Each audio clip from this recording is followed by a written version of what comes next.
Ya Rəbbəl aləmin, əlimdə 3 dənə neymət var, onu ilə gəlmişəm sənə, Əmirül Möminin sözü. Nədir? Əli can, nədir?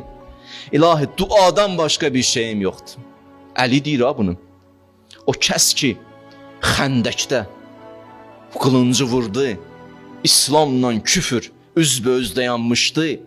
Bir alim deyirdi, din Aşuraya borcludur, Aşura da Xəndək müharibəsinə borcludur. Din qalması üçün Aşuraya borcludur, Aşura da qalması üçün Xəndəyə borcludur. Çünki Peyğəmbər birinci qayıt dedi ki, İslamla küfür tam mənada üzbəüz dayanıb, əlinin zərbəti ilə sanki küfür büdrədi və haqq qabağa getdi.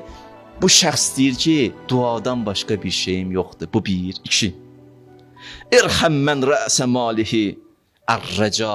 Ümiddən başqa sərmayəm yoxdur. Bu 2. Silahuhu əl-buka. Bir dənə də göz yaşım var. Bitdi. Heç nəyim yoxdur. Əli nə deyir? Mənim nəyim var Allahın dərgahına aparmağa? Allaha ümid. Gözümün yaşı, bir də ki, duadan başqa bir şey yoxdur.